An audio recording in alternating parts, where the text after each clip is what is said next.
Well, the full House of Representatives set for an unprecedented vote this Thursday on whether to hold Attorney General Eric Holder in contempt of Congress for his refusal to hand over Fast and Furious documents subpoenaed by the Congress of the United States. Joining us now, Wayne LaPierre, the Executive Vice President, Chief Executive Officer of the National Rifle Association. It is great to have you with us, Wayne. Thanks, Lou.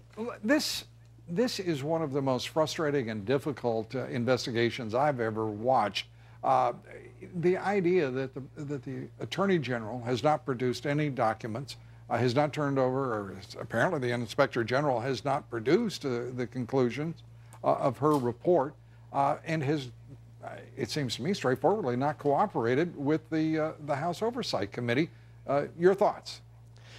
Well, I'm not sure Americans have ever seen anything like this before. I mean, let's look at what happened. This administration gets in there, and immediately the President, the Vice President, the Attorney General, and the Secretary of State start sounding like a barbershop quartet with this 90% of the guns the cartels are getting are coming from the U.S. It was never true. I called the Bush folks right away and said, what'd you see? They said some small-time operators.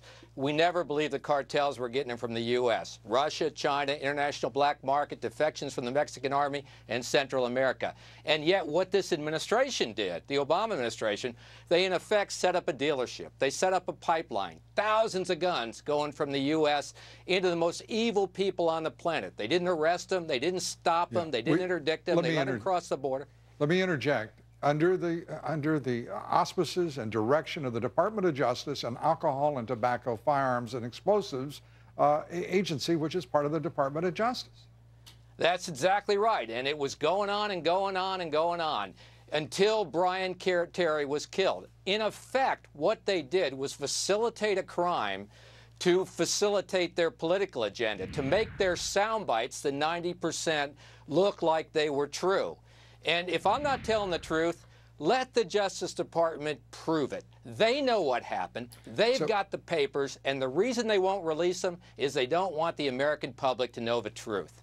What you're saying is that contemporaneously with the statements that those guns going into Mexico, where 90% of them were originating in the United States, and we can all recall the headlines and the stories and the Justice Department and the meetings, by the way, between Justice Department and Obama administration officials and Mexican authorities.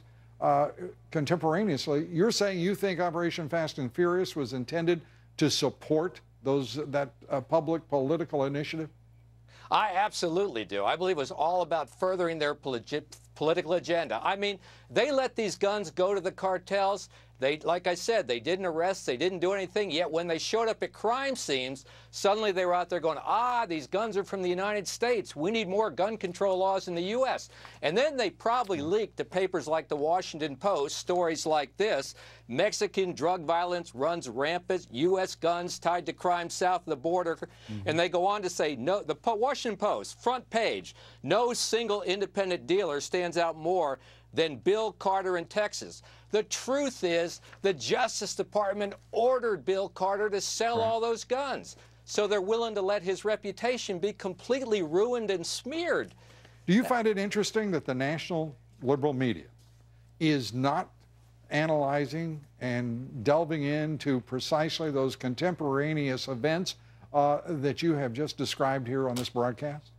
Yeah, I mean, so much of the national media ought to just take down their logo and put an Obama bumper sticker on, because they're so tied to re-electing this president. I mean, the Washington Post writes the other day, I mean, they're still writing stories, patting themselves on the back for Watergate, which is a third-rate burglary.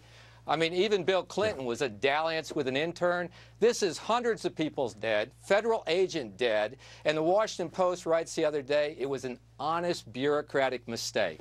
I mean, there's all kinds of double standards, political dishonesty, duplicity here that make the American public sick of what the political class does. Wayne LaPierre, the head of the NRA. Good to have you here.